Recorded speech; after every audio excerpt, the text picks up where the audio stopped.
There's that very famous email that Steve Jobs sent to Bruce Chizen, which goes something along the lines of, "Dear Bruce, it's come to my attention that Apple never recruits from Adobe, but it seems like Adobe is actively recruiting Apple employees. One of our practices have to change." Steve Jobs is a gangster. Please let me know who, or something like that. It's just a phenomenal email. Yeah, and this actually resulted in a bunch of legal action, a settlement, because I think Eric Schmidt and Steve Jobs, correct me if I'm wrong, producers, or there was something between Google and Apple where they agreed, and I think Sergey or somebody was... This is correct. Yeah, Sergey got in on it and says, I don't know if this is legal, but they didn't want to piss Steve off because it's not the kind of guy you want to piss off because he can execute. And Eric Schmidt was on the board of Apple at the time. There's a very famous picture of them at the Sand Hill Road or Stanford Mall having coffee, and Steve is lit. He's not happy about this.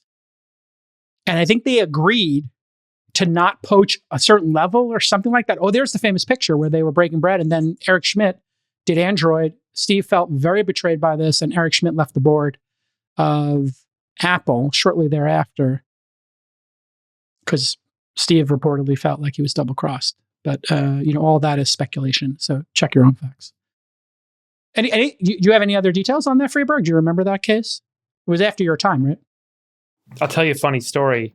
We had a meeting with the exec team from Apple when I was at Google, and Marissa Mayer and Sergey and myself and one other person went to the meeting. And Marissa's idea was, why don't we pitch Apple that we could put a cache of the internet in 200 megabytes, like the most important 200 megabytes of the internet, cache it and put it on the iPod so you could access the internet on the iPod. Surf the web. Right. Wow. So basically search a cached version of the web. And that was the pitch. And they kind of were like radio silent. They didn't respond to the pitch. And then they kind of blank-faced stared at us. 2 years later, the iPhone came out. I have 3 amazing Steve Jobs stories. I'll tell you one of them right now. I was the co-founder of a website called Engadget, which was the largest blog in the world. We wound up selling the collection of those blogs to AOL. I was at a conference. Steve Jobs was there. He sees my badge. Says Engadget. He goes, "Oh, Jason, Engadget, my favorite tech blog in the world. I read it every day, yada, yada." And I said, "Oh, that's great." And, And I said, "Hey, can I ask you a question?"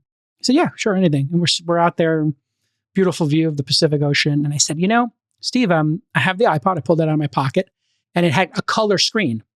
And I said to him, "It seems to me that I could download short video clips like of the Chappelle Show." And I use that as an example. And they could sell them to me like you're selling MP3s. And you could just buy like a Chappelle Show episode. It's a pretty obvious idea. And then I could play it when I'm on the subway or something, or got some downtime in a cafe. I could watch the Chappelle Show clips. Could you make a video version of this since it's already got the storage and the screen? And he looked at me and said, "Jason, do you want to watch a thumbnail size video?" I said, "Yeah, totally fine." He said, "All of our research says nobody wants to watch a tiny video like that. It's the worst idea ever." And I had this moment of self-doubt because he had that reality distortion field. I go back, I tell my guys what he said, and hey, should we write a story about it? And 30 days later, he releases the video version and the ability to watch videos on it. He had the greatest poker face ever. It was just an incredible moment.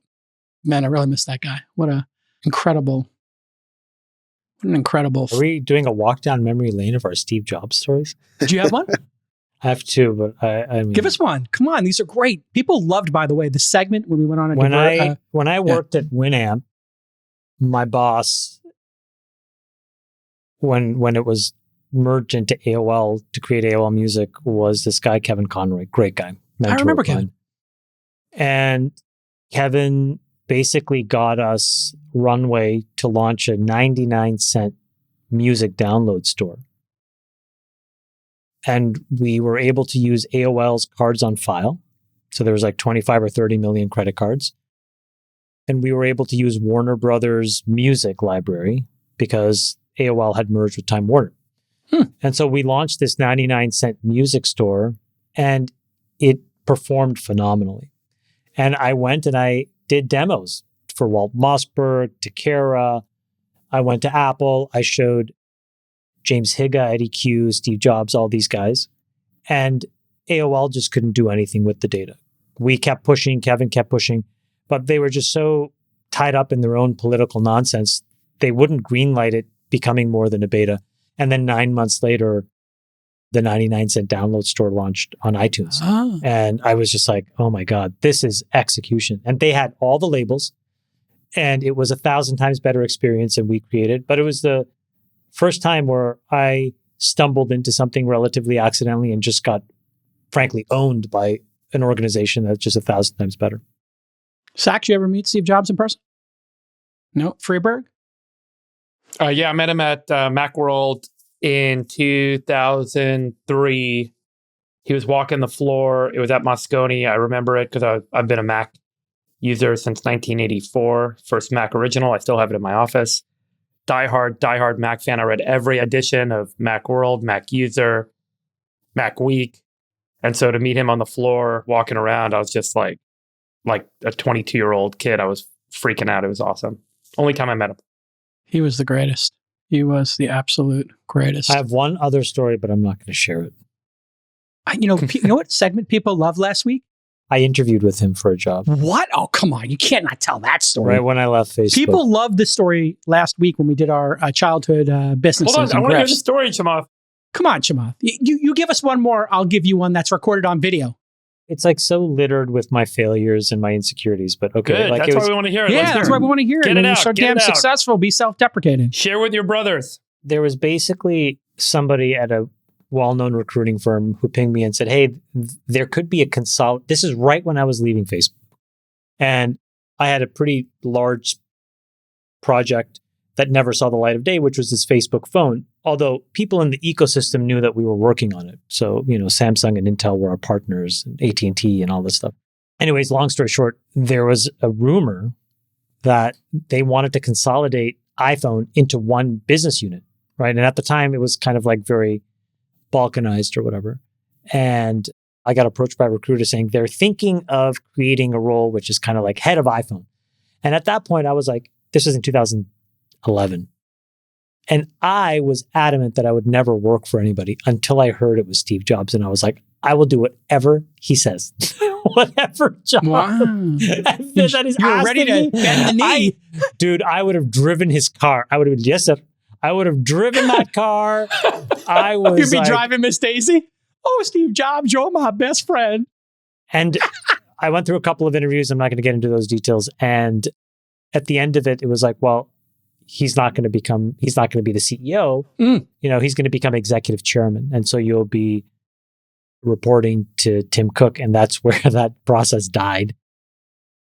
They said I wasn't a good cultural fit for Apple in the new era. Now, and then it turned out what happened. Yeah, you would Scott not have Forstall left. I was not a good culture. I would not have been a good cultural fit for that. No, he wanted radicals and Tim Cook wanted, optimizers. Yeah. So then I went and I started Social Capital, but that was my only job interview that I had when I was leaving Facebook. And it was, for me, I had the same reaction as Freeberg. I was like a kid meeting his, I don't even want to call it idol. Like, I think I was like a believer meeting Jesus. That's how it felt.